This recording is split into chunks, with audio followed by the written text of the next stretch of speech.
한 여인이 떨리는 손으로 서류를 움켜쥐고 있습니다. 서류에는 숫자 120억 원. 여인의 눈에서 눈물이 한 방울 떨어집니다. 그녀의 목소리가 울립니다.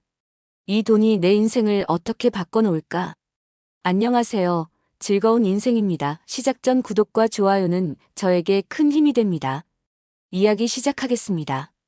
봄날의 따스한 햇살이 남대문 근처 한옥마을을 비추고 있습니다. 65세의 정수는 오늘도 평소와 다름없는 아침을 맞이했어요. 마당에 물을 주고 마루를 쓸고 혼자만의 소박한 아침 식사를 준비하죠. 이 집은 정순이 평생을 살아온 곳입니다. 30년 전 남편과 함께 들어와 세 아들을 키웠고 10년 전 남편을 떠나보낸 후로는 혼자 살고 있어요. 아침 식사를 마치고 우편함을 확인하러 나간 정순의 손에 두꺼운 봉투가 들려 있습니다. 발신인은 한국토지주택공사. 정순은 고개를 갸우뚱하며 봉투를 뜯었어요. 도시개발 보상금 통지서라는 제목이 눈에 들어옵니다. 보상금 항목을 읽어 내려가던 정순의 손이 멈췄습니다. 총 보상금액 120억 원. 서류가 손에서 미끄러져 마루에 떨어집니다. 정순은 다시 서류를 집어들었어요. 혹시 잘못 본 게 아닐까 싶어서죠. 하지만 숫자는 그대로였습니다. 12 다음에 0이 9개. 120억 원이 맞습니다. 정수는 마루에 주저앉았어요. 가슴이 두근거렸습니다. 기쁨보다는 두려움이 먼저 밀려왔어요. 이렇게 큰 돈을 받게 될 줄은 꿈에도 몰랐습니다. 남편이 물려준 이 낡은 한옥이 이런 가치를 지니고 있었다니요. 오후가 되자 정수는 동네 슈퍼로 장을 보러 나갔습니다. 계산대에서 이웃 김씨 할머니를 만났어요. 김씨 할머니가 수군거립니다. 정순 씨, 요즘 뉴스 봤어요? 재산 많은 노인한테 자식들이 얼마나 무섭다던데. 유산 때문에 소송하고 심지어 요양원에 보내버리고. 친자식이 그런다니까요. 세상이 무섭다니까. 정수는 웃으며 대답했습니다. 우리 애들은 그러지 않을 거예요. 하지만 집으로 돌아오는 길, 김씨 할머니의 말이 자꾸만 머릿속을 맴돌았습니다. 밤이 되었습니다. 정수는 거실에 놓인 세 아들의 사진을 꺼내봅니다. 첫째 민수, 42, 대기업 임원으로 강남에 살고 있죠. 1년에 한두 번 연락이 올까 말까 합니다. 둘째 창수, 40, 신림동에서 분식집을 운영해요. 가끔 안부 전화는 하지만 바쁘다는 말뿐이었습니다. 셋째 경수, 35, 회사를 다니다가 최근 어려움을 겪고 있다는 소식을 들었어요. 정수는 한숨을 쉬었습니다. 이 돈 앞에서 내 아이들은 어떤 모습을 보일까요? 진짜 엄마를 사랑해서 찾아오는 걸까요? 아니면 정수는 고개를 저었어요. 의심하고 싶지 않았습니다. 하지만 김씨 할머니의 말이 자꾸 떠올랐어요. 정수는 결심했습니다. 직접 확인해 봐야겠다고요. 아이들의 진심을. 정수는 옷장을 열고 낡은 한복을 꺼냈습니다. 15년 전 남편 제사 때 입었던 옷이에요. 거울 앞에 서서 한복을 입어봅니다. 머리도 일부러 헝클어뜨렸어요. 거울 속에는 가난하고 초라해 보이는 노파가 서 있었습니다.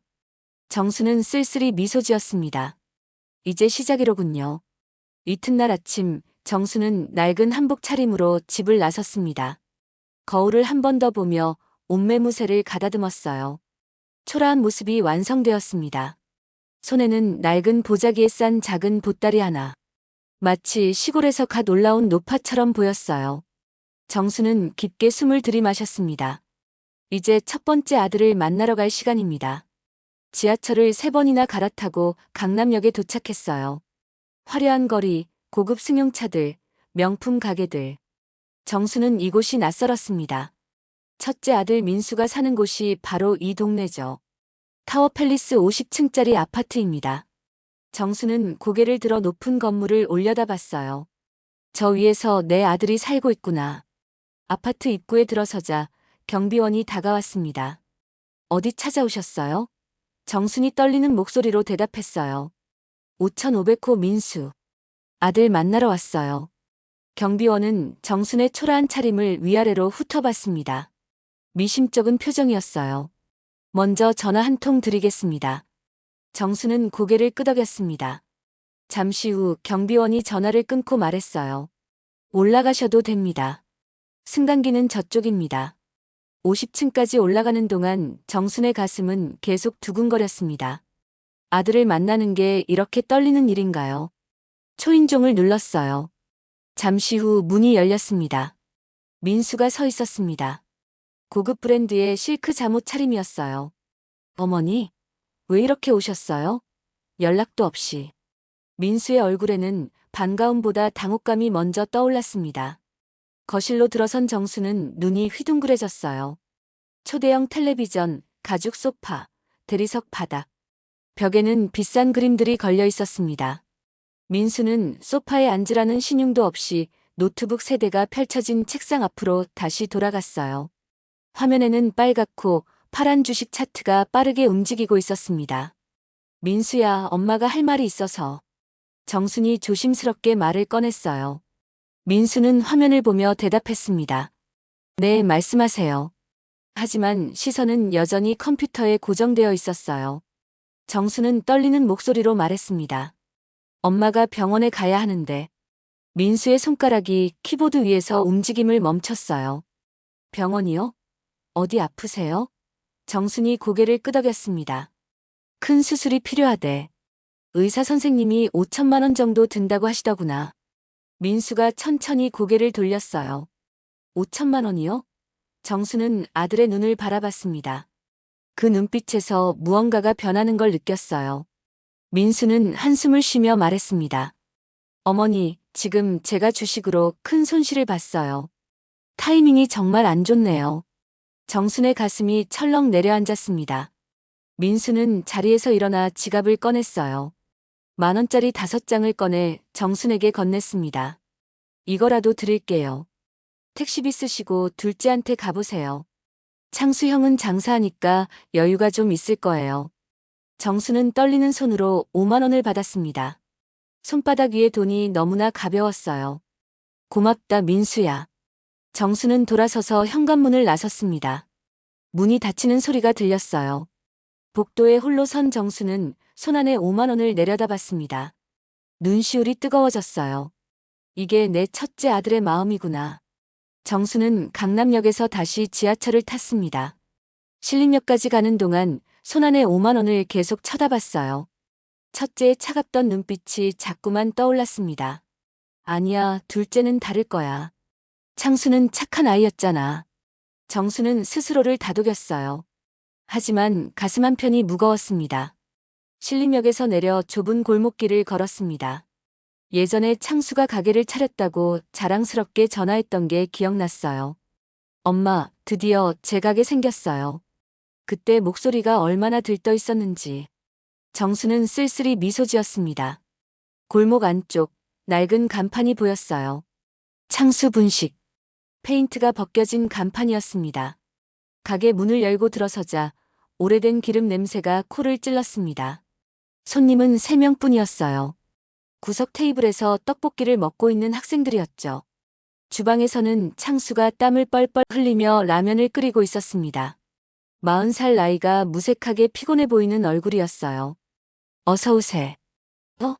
어머니? 창수가 국자를 든 채 멈칫했습니다. 정순이 조심스럽게 다가갔어요. 창수야, 엄마 좀 앉아도 되겠니? 창수는 두리번거리더니 구석 자리를 가리켰습니다. 저기 앉으세요. 물은 셀프예요. 정수는 플라스틱 의자에 앉았습니다. 삐걱거리는 소리가 났어요. 테이블에는 기름때가 묻어 있었습니다. 창수는 손님들 주문을 다 처리한 후에야 앞치마를 벗고 다가왔어요. 어머니, 갑자기 왜 오셨어요? 전화라도 하시지. 창수의 목소리에는 피곤함이 묻어났습니다. 정수는 아들의 거친 손을 바라봤어요. 튀김 기름에 데인 자국들이 보였습니다. 창수야, 장사는 좀 되니? 창수가 한숨을 쉬었어요. 요즘 배달 앱 때문에 장사가 안 돼요. 수수료만 20%씩 떼가니까. 월세도 밀렸고요. 정순의 가슴이 먹먹해졌습니다. 잠시 침묵이 흘렀어요. 정수는 용기를 내서 말했습니다. 창수야, 사실 엄마가 할 말이 있어서.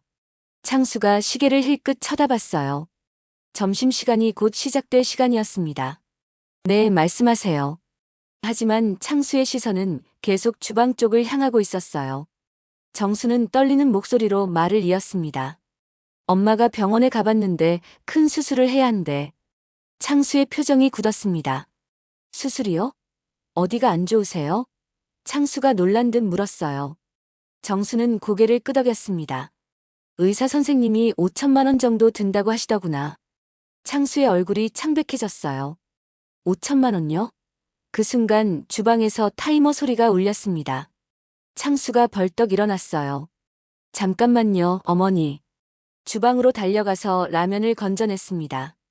다시 돌아온 창수는 앉지도 않고 서서 말했어요. 어머니, 저도 지금 가게 월세 3개월 밀렸어요. 재료비도 올랐고. 솔직히 내일 당장 문 닫아도 이상하지 않을 정도예요. 정수는 아들을 올려다봤습니다. 그럼. 창수가 고개를 돌렸어요. 형한테 가보세요. 형은 대기업 다니잖아요. 저는 이 꼴이에요. 창수가 가게 안을 둘러보며 쓴웃음을 지었습니다. 정수는 천천히 일어났어요. 알았어, 창수야. 미안하구나. 정순이 가게 문을 열려는데 창수가 뒤에서 말했습니다. 어머니, 죄송해요. 제가 형편이 이래서. 정수는 뒤돌아보지 않고 고개만 끄덕였어요. 괜찮아. 문을 나서자 차가운 바람이 얼굴을 스쳤습니다. 정수는 골목을 걸으며 생각했어요. 두 번째 아들도 날 외면하는구나. 해가 저물어가고 있었습니다. 정수는 구로구 쪽으로 향하는 버스에 몸을 실었어요. 창밖으로 스쳐가는 도시의 불빛들이 흐릿하게 보였습니다. 눈물 때문이었죠. 첫째도 둘째도 엄마를 외면했습니다. 이제 마지막 남은 건 막내 경수뿐이었어요. 하지만 경수는 요즘 직장에서 어려움을 겪고 있다고 들었습니다. 과연 경수는 어떤 모습을 보여줄까요? 구로디지털단 지역에서 내린 정수는 좁은 골목길을 걸었습니다. 가로등도 제대로 없는 어두운 길이었어요. 낡은 원룸 건물들이 다닥다닥 붙어 있었습니다. 경수가 이런 곳에서 살고 있었다니. 정순의 가슴이 아팠어요. 계단을 오르기 시작했습니다. 삐걱거리는 소리가 났어요. 3층까지 올라가는 동안 숨이 찼습니다. 301호. 경수의 방이었어요. 문틈으로 희미한 불빛이 새어나왔습니다. 정수는 문 앞에 서서 한참을 망설였어요. 노크를 해야 할까 말아야 할까? 손을 들었다 내렸다를 반복했습니다. 그때 안에서 소리가 들렸어요. 무언가 깨지는 소리였습니다. 정수는 깜짝 놀라 문을 두드렸어요. 경수야, 엄마다. 안에서 비틀거리는 발소리가 들렸습니다. 문이 열렸습니다. 경수가 서 있었어요. 머리는 산발이었고 얼굴은 상기되어 있었습니다. 술 냄새가 진동했어요. 어머니? 어떻게? 여길. 경수의 목소리가 떨렸습니다. 정수는 아들의 모습에 가슴이 무너져 내렸어요. 들어가도 되겠니? 경수는 당황한 듯 방 안을 둘러봤습니다. 아, 네. 근데 방이 좀. 정수는 조심스럽게 안으로 들어갔습니다. 방 안은 엉망진창이었습니다. 빈 소주병들이 여기저기 굴러다녔어요. 라면 용기들이 쌓여 있었고 옷가지들이 바닥에 널려 있었습니다. 작은 책상 위에는 서류들이 어지럽게 흩어져 있었어요. 경수는 황급히 바닥의 소주병들을 치우기 시작했습니다. 죄송해요, 어머니. 요즘 좀. 정수는 아들의 손을 잡았어요. 괜찮아. 그냥 앉자. 경수는 침대 끝에 주저앉았습니다. 한동안 침묵이 흘렀습니다. 정수는 아들의 야윈 얼굴을 바라봤어요. 눈 밑에 다크서클이 짙었습니다. 경수야, 요즘 많이 힘드니? 경수가 고개를 끄덕였어요. 회사가 구조조정 들어갔어요. 다음 주면 결과 나온대요. 아마 저도. 말끝을 흐렸습니다. 정순의 눈시울이 붉어졌어요. 그랬구나. 경수가 손으로 얼굴을 감쌌습니다. 죄송해요, 어머니. 저도 이제 35살인데 이 모양이에요. 정수는 아들의 등을 쓰다듬었습니다. 그러다가 조심스럽게 말을 꺼냈어요. 경수야, 사실 엄마가 할 말이 있어서. 경수가 고개를 들었습니다. 네?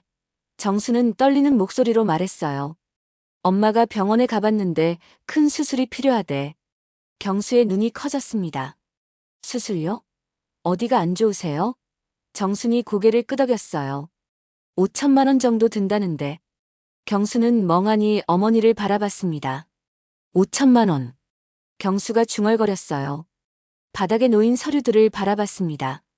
통장 잔고 30만 원이라고 적힌 종이가 보였어요. 경수는 고개를 떨고 왔습니다. 어머니, 저도 지금 실직 위기예요. 형들한테 가보세요. 저는 진짜 아무것도 없어요. 목소리가 떨렸습니다. 정수는 천천히 일어났어요. 알았어. 엄마가 알아서 할게. 문 쪽으로 걸어갔습니다. 정순이 문 손잡이를 잡았습니다. 그 순간이었어요. 어머니, 잠깐만요.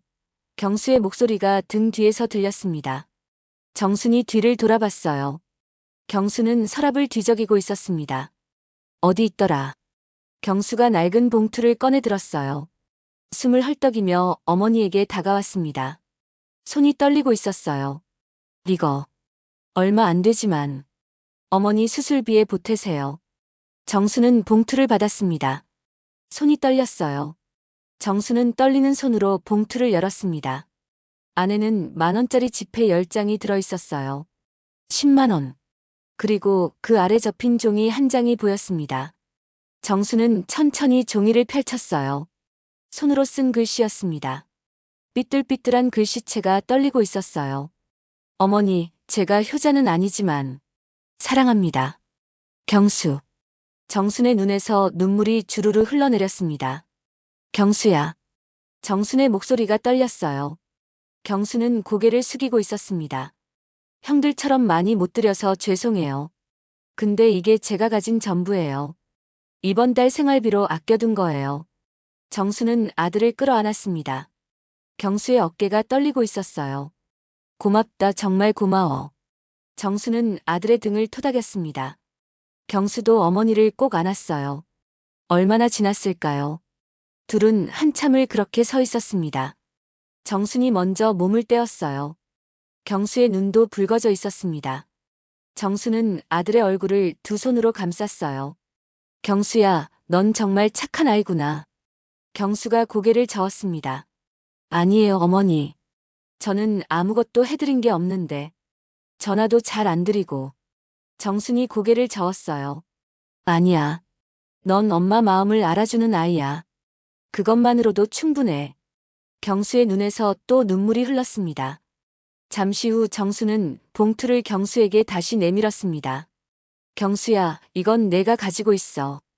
경수가 깜짝 놀라며 손사래를 쳤어요. 안 돼요, 어머니. 어머니 수술비인데.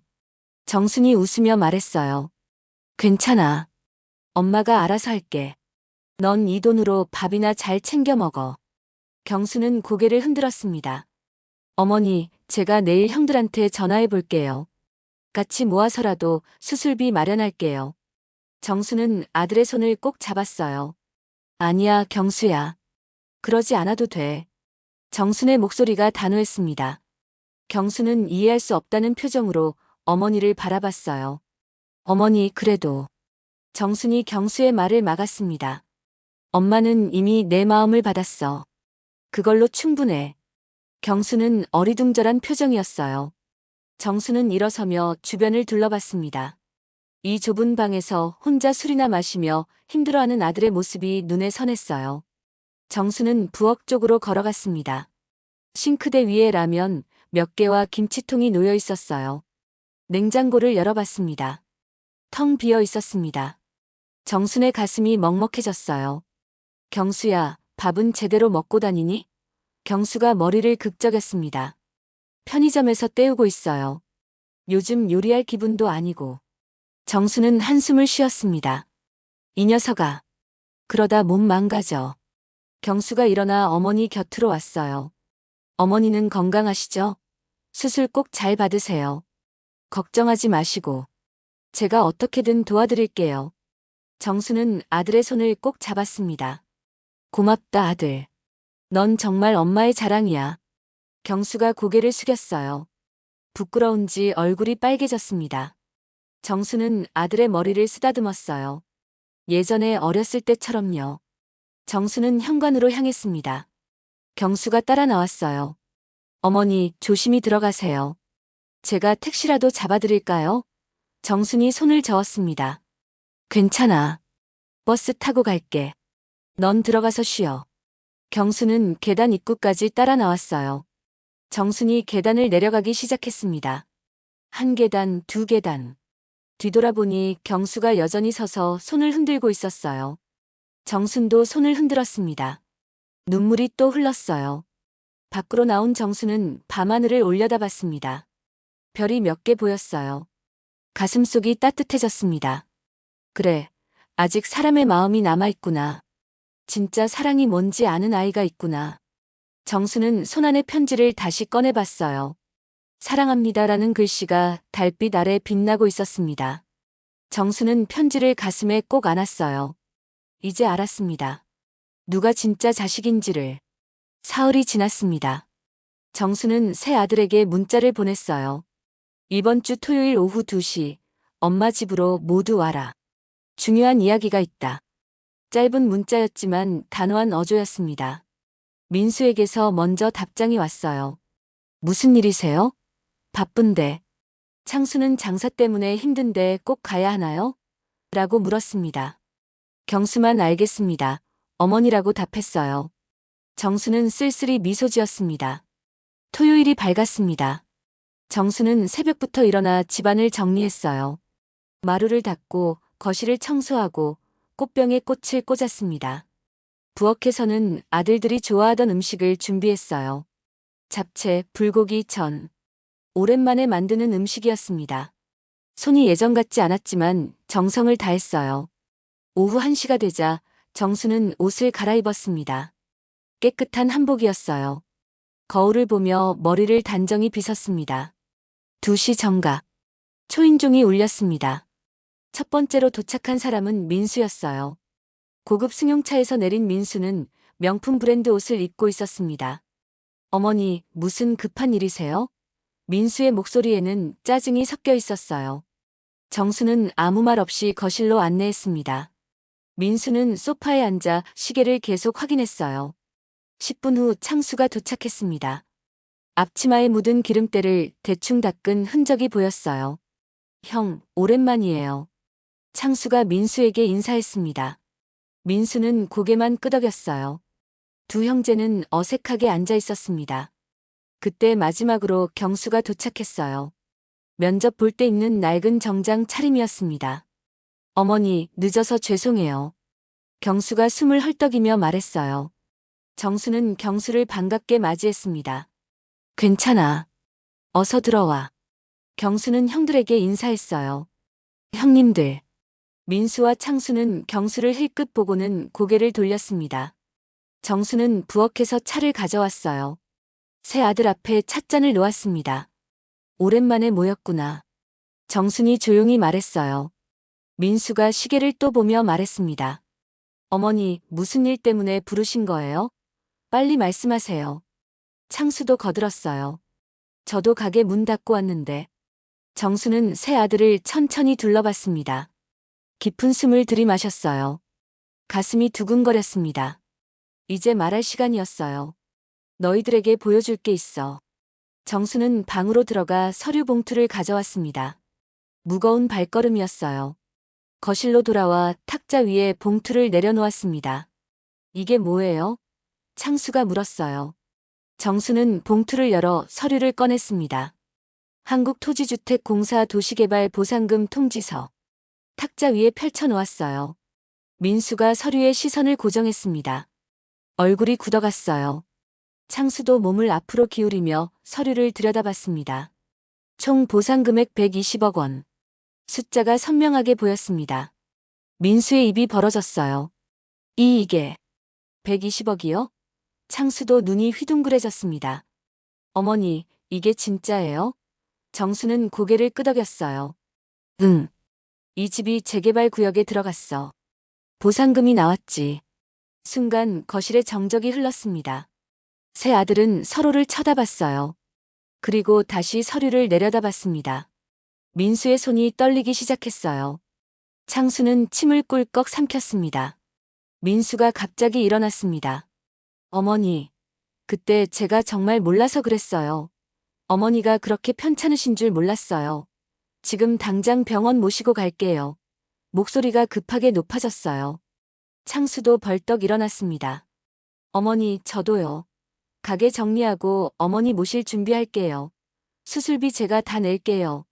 두 아들이 동시에 어머니에게 다가왔습니다. 정수는 조용히 손을 들어 아들들을 제지했어요. 됐어. 정순의 목소리가 거실에 울려 퍼졌습니다. 됐어. 너희들 마음은 이미 봤으니까. 민수와 창수가 멈칫했어요. 어머니, 무슨 말씀이세요? 민수가 물었습니다. 정수는 천천히 소파에 앉았어요. 며칠 전에 내가 너희들을 다 찾아갔었어. 수술비 달라고. 순간 민수와 창수의 얼굴이 창백해졌습니다. 경수만 어리둥절한 표정으로 어머니를 바라봤어요. 민수야, 넌 택시비라며 5만 원을 줬지. 정순이 민수를 똑바로 바라봤습니다. 민수의 입술이 파르르 떨렸어요. 어머니, 그건. 변명을 시작하려는 민수를 정순이 막았습니다. 창수야, 넌 형한테 가보라고 했고. 창수가 고개를 숙였어요. 얼굴이 빨개졌습니다. 정수는 계속 말을 이었어요. 엄마가 5천만 원이 필요하다고 했을 때 너희 눈빛을 잊을 수가 없구나. 부담스럽다는 표정이었어. 하지만 지금은 어떠니? 정순의 목소리가 차갑게 식었습니다. 120억이라는 숫자를 보자마자 너희들은 변했어. 당장 병원에 모시겠다고, 수술비를 내겠다고. 민수와 창수는 아무 말도 하지 못했어요. 고개만 푹 숙이고 있었습니다. 경수는 상황을 이해하지 못한 채 형들을 번갈아 보며 서 있었어요. 거실에 무거운 침묵이 흘렀습니다. 시계 소리만 똑딱똑딱 들렸어요. 정수는 가방에서 또 다른 서류를 꺼냈습니다. 유언장이었어요. 지난주에 법무법인에 다녀왔어. 탁자 위에 서류를 펼쳐놓았습니다. 민수가 고개를 들어 서류를 보았어요. 눈이 점점 커졌습니다. 유산 분배 내역이라는 제목 아래 글씨들이 빼곡히 적혀 있었어요. 민수는 자기 이름을 찾았습니다. 민수, 영원. 옆에 창수도 마찬가지였어요. 창수, 영원. 두 사람의 얼굴이 흑빛으로 변했습니다. 어머니. 민수가 벌떡 일어나 소리쳤어요. 이게 말이 돼요? 저희도 아들이잖아요. 창수도 떨리는 목소리로 말했습니다. 어머니, 너무하시는 거 아니에요? 정수는 동요하지 않았어요. 맞아. 너희도 내 아들이지. 하지만 엄마 마음을 알아준 건 경수뿐이었어. 정순이 경수를 바라봤습니다. 경수는 여전히 무슨 일인지 몰라 당황스러운 표정이었어요. 경수만 봐라. 정순의 목소리가 부드러워졌습니다. 이 아이는 자기 생활비로 아껴둔 10만 원을 엄마한테 줬어. 실직 위기에 처한 상황에서도 말이야. 경수의 눈이 커졌어요. 어머니, 그건. 정순이 손을 들어 경수를 제지했습니다. 그리고 손편지까지 써줬지. 사랑한다고. 정순의 눈에 눈물이 맺혔어요. 민수와 창수는 경수를 쏘아봤습니다. 질투와 원망이 섞인 눈빛이었어요. 정수는 서류를 경수 앞으로 밀었습니다. 경수야, 전 재산 120억 원은 내게 상속한다. 경수가 깜짝 놀라 뒤로 물러섰어요. 어머니. 안 돼요. 저는 그럴 자격이. 정순이 고개를 저었습니다. 넌 자격이 있어. 진짜 효자니까. 하지만 조건이 하나 있어. 경수가 어머니를 바라봤어요. 정수는 천천히 말했습니다. 이 돈으로 노인복지재단을 세워라. 외롭고 힘든 노인들을 도와주는 곳 말이야. 재단 이름은 사랑의 집으로 해라. 정순의 목소리가 떨렸어요. 돈보다 중요한 게 사람의 마음이라는 걸 세상에 알려주렴. 경수의 눈에서 눈물이 주르르 흘렀습니다. 어머니. 경수가 어머니 앞에 무릎을 꿇었어요. 정수는 아들의 머리를 쓰다듬었습니다. 넌 할 수 있어. 왜냐하면 넌 사람의 마음을 아는 아이니까. 경수는 어머니의 손을 꼭 잡고 울었어요. 최선을 다하겠습니다. 민수와 창수는 말없이 일어났습니다. 현관으로 향하는 발걸음이 무거웠어요. 정순이 뒤에서 말했습니다. 민수야, 창수야. 두 사람이 멈춰 섰어요. 너희를 미워하는 건 아니야. 다만 너희가 진짜 소중한 게 뭔지 깨닫기를 바랄 뿐이야. 민수와 창수는 대답하지 않았습니다. 그저 문을 열고 나갔어요. 문 닫히는 소리가 쿵 하고 울렸습니다. 거실에는 정순과 경수만 남았습니다. 어머니와 아들은 한참을 그렇게 서로를 안고 울었습니다. 1년이 흘렀습니다. 서울 중심가에 새로운 건물이 들어섰어요. 현대적인 유리 외벽의 5층짜리 건물이었습니다. 입구에는 큰 현판이 걸려 있었어요. 사랑의 집 노인복지재단. 햇살을 받아 반짝이는 글씨가 따뜻해 보였습니다. 건물 앞에는 어르신들이 삼삼오오 모여 이야기를 나누고 있었어요. 웃음소리가 끊이지 않았습니다. 이곳은 외로운 노인들에게 희망이 되는 곳이었습니다. 로비로 들어서면 정면에 커다란 사진이 걸려 있습니다. 정순의 사진이었어요. 따뜻한 미소를 짓고 있는 모습이었습니다. 사진 아래에는 작은 명패가 붙어 있었어요. 설립자고 정순 여사를 기리며 그 옆에는 액자에 담긴 글귀가 있었습니다. 진짜 값진 것은 돈이 아니라 사람의 마음입니다. 정순이 남긴 말이었죠. 지나가는 사람들은 사진 앞에서 잠시 멈춰 고개를 숙였습니다. 2층 재단 이사장실. 경수가 책상 앞에 앉아 서류를 검토하고 있었습니다. 깔끔한 정장 차림의 경수는 1년 전과는 많이 달라져 있었어요. 눈빛에 자신감이 넘쳤습니다. 하지만 여전히 겸손한 미소를 잃지 않고 있었어요. 책상 위에는 어머니 사진이 놓여 있었습니다. 경수는 틈날 때마다 어머니 사진을 바라보며 다짐했어요. 잘하고 있습니다, 어머니. 노크 소리가 들렸습니다. 들어오세요. 경수가 대답했어요. 문이 열리고 직원이 들어왔습니다. 이사장님, 오늘 신규 등록 어르신이 23분이십니다. 경수가 고개를 끄덕였어요. 모두 잘 안내해드렸나요? 직원이 웃으며 대답했습니다. 네, 식사도 드시고 건강검진도 예약했습니다. 경수는 만족스러운 표정을 지었어요. 수고하셨어요. 직원이 나가고 경수는 창밖을 바라봤습니다. 마당에서 어르신들이 산책하는 모습이 보였어요. 오후가 되자 경수는 3층 프로그램실로 내려갔습니다. 오늘은 어르신들과 함께하는 요리 교실이 열리는 날이었어요. 경수는 앞치마를 두르고 어르신들 사이에 섞여 김치찌개를 끓이고 있었습니다. 할머니 한 분이 경수에게 물었어요. 이사장님은 어쩌다 이런 일을 하게 되셨어요? 경수는 잠시 멈칫하다가 조용히 대답했습니다. 제 어머니 덕분입니다. 어머니가 가르쳐 주셨어요. 진짜 소중한 게 뭔지요. 할머니가 고개를 끄덕이며 말했습니다. 어머님이 훌륭하신 분이셨나 봐요. 경수의 눈시울이 붉어졌어요. 네, 정말 훌륭하신 분이셨습니다. 그리고 저는 그걸 너무 늦게 깨달았어요. 할머니가 경수의 손을 꼭 잡아주었습니다. 늦은 게 아니에요. 지금이라도 알게 되신 거잖아요. 경수는 할머니를 보며 미소 지었어요. 감사합니다. 주방에서는 웃음소리가 끊이지 않았습니다. 따뜻한 김치찌개 냄새가 퍼져나갔어요. 저녁 무렵 경수는 어머니 사진이 있는 로비로 내려왔습니다. 하루 일과를 마치고 집으로 돌아가기 전 어머니께 인사를 드리는 게 경수의 습관이었어요. 사진 앞에 선 경수는 깊게 허리를 숙였습니다. 어머니, 오늘도 23분의 어르신을 모셨습니다. 모두 행복해 하셨어요. 경수의 목소리가 떨렸습니다. 이제야 어머니의 뜻을 알 것 같아요. 120억의 진짜 값은 돈이 아니라 사랑이었다는 걸요. 경수는 사진 속 어머니의 미소를 바라봤습니다. 어머니도 미소 짓고 계신 것 같았어요. 최선을 다하겠습니다. 어머니가 자랑스러워하실 아들이 되겠습니다. 경수는 다시 한번 절을 올렸습니다. 그리고 천천히 고개를 들었어요. 창밖으로 석양이 지고 있었습니다. 붉은 노을이 건물을 물들이고 있었어요. 경수는 창밖을 바라보며 생각했습니다. 어머니, 제가 이제 알았어요. 진짜 부자는 많은 돈을 가진 사람이 아니라 사람의 마음을 아는 사람이라는 걸요.